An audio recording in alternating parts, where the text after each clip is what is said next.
Hello, I'm Tessa. And I'm Joel. And we're here to talk about conversations using the Climate Community Survey. For each volunteer surveying today, we've got 10 copies of the conversation script, 1 copy of the petition for people to sign, and a copy of the conversation report so that people can report back on their conversations.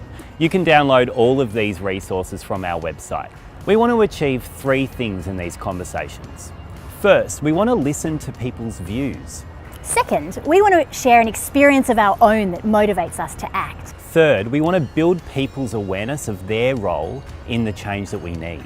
Tessa, you've been having quite a few of these conversations. How have you found them going? I've found it a really incredible experience. To be honest, I was a bit nervous going in. I wasn't sure if anybody would want to talk to me. I wasn't sure about how it would all go. But I found it incredible. Sharing my personal experiences and hearing about other people's experiences has been incredibly powerful. And I'm blown away by how many people really do care about this. And also how many people I talk to in the beginning who aren't sure, but then through the course of a conversation with them, actually get really inspired to step up and do stuff. It's really incredible and really powerful. So in this example, we're going to look at a role play conversation I did with Adrian. And we'll talk about the main things we need to do to prepare ourselves before surveying our community.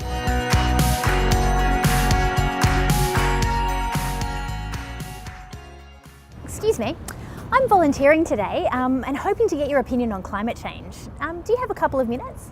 Sure. Great. So my name's Tessa. I'm volunteering with the Australian Conservation Foundation. We're an independent group asking people for their opinion so we can tell our elected representatives. So, first question, when you decide who to vote for, is addressing climate change an important issue for you? Yeah, somewhat, yeah. Yep. So, on a scale of 0 to 10, where 0 is not at all important and 10 is extremely important, where would you rate yourself? Somewhere around the middle, maybe 5. 5? Yep. And so why is 5 5 the right number for you, or 6? Oh, look, it's just not the only thing on my mind when I'm voting. There's other things like health and education and how we treat asylum seekers and so forth. So, yeah. Yeah, great. So you'll see that the conversation really kicks off with asking people to put themselves on a scale of 0 to 10. In response to the question, when deciding who to vote for, is climate change an important issue to you? The number that people give you will determine where you take the conversation next. And we ask it again later so that we can measure a shift if that happens. If people give you a score of 8, 9 or even 10 on the scale, this means that they're already on board with our issues. So we want to move them quickly to action. Jump straight into stage 5, talking about the change strategy, and then try and see if they'll sign the petition. You might also encounter people who give you a 0 or a 1, or in some other way are otherwise antagonistic or even deny the climate science. You don't want to spend too much time in these conversations. In fact, what we recommend is just thanking people for their time and moving on. You'll find the vast majority of people will be somewhere between a 4 and a 7 on the scale. This is great. This is where the real experience of the conversation can happen, and you might have some really transformational moments. We recommend going through the whole script, which might take between 5 and 8 minutes for conversations like this. So that's why we're looking at this role play of the conversation today.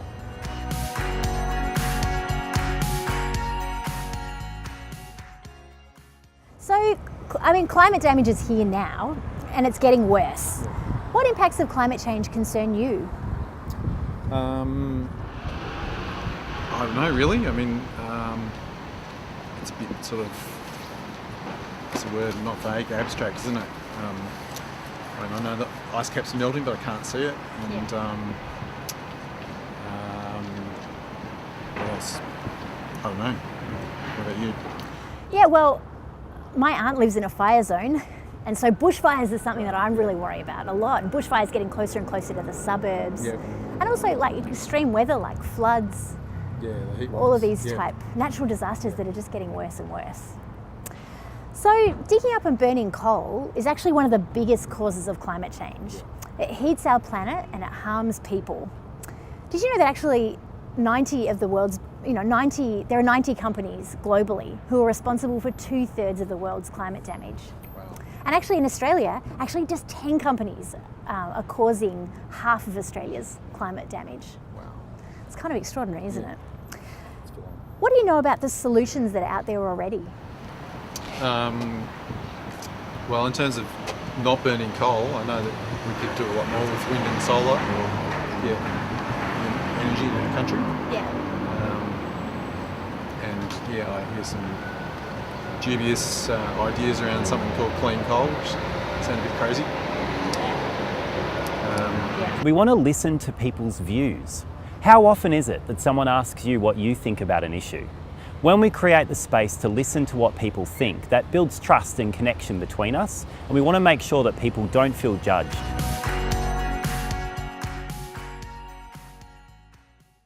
But I decided to come out and talk to people today because I've got a 6-year-old and I really worry about what his future is going to be like. And I think I can put solar on my roof and I can compost and I can recycle and do all the right things, but actually that's kind of not enough.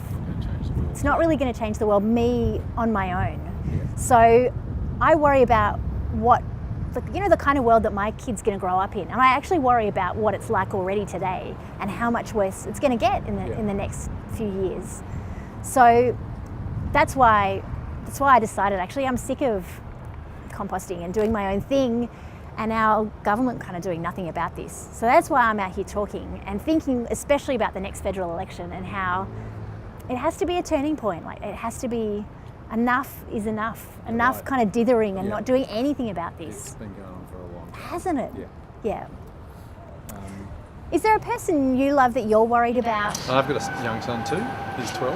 Yeah. And yeah, I do see the world changing and worry about what his future is going to be like. Yeah. What kind of future do you want for him? Healthy, beautiful, friendly. Yeah. We want to share an experience of our own that motivates us to act. Who do you worry about being impacted by climate damage? What kind of world do you want them to live in? What motivates you to get out in the streets and have conversations with people? Volunteer like this today. By sharing your own personal experiences and motivations, you're opening up a space for the person you're having a conversation with to reflect on their own experience and perhaps share something personal with you that will connect them more closely to the issue.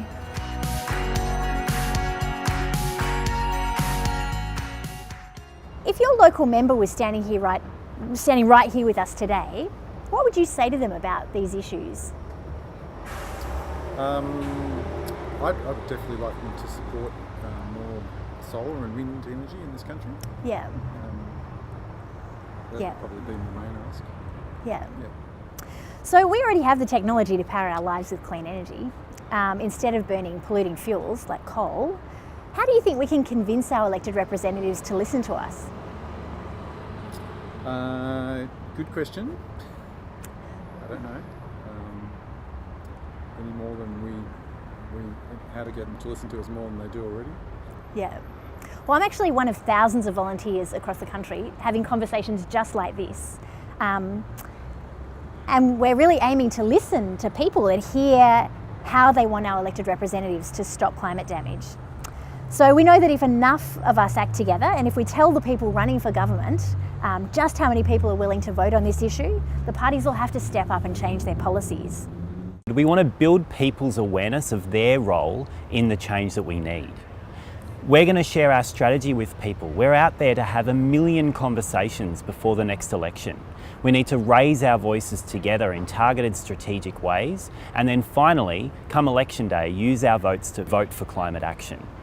When people are brought into our strategy for change, it's really empowering, and it's amazing to join a movement that is actually getting something done about this. And it leads beautifully into the ask to get people to sign the petition, but more about that later.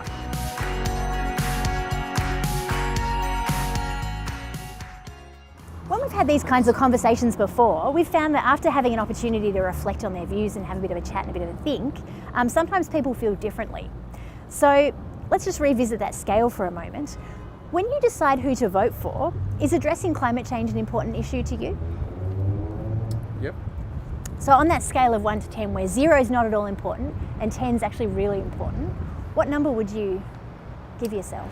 Yeah, I think I was probably thinking a bit more sort of short term before, Yeah. like what matters now next year. But when I think about it in terms of my son, his lifetime, it's more like a 8.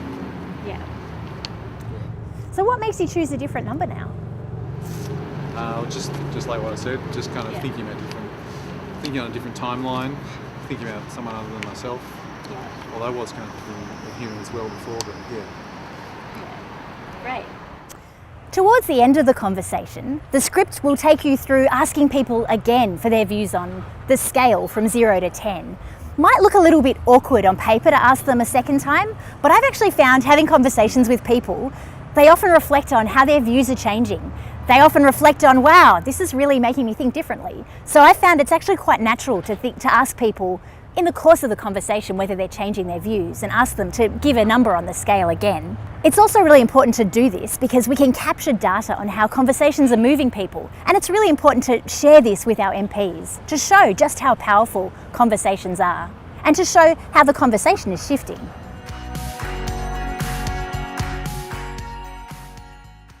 So we want to tell parties and local candidates just how many people care. So would you add your name to this petition so that we can say to the people who want to represent us in the next government, if you want my vote, you must act to stop Adani's polluting mine, end digging up and burning coal and switch to 100% clean energy. Would you be interested in signing that petition?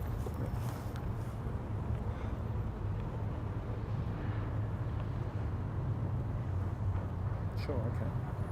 Great.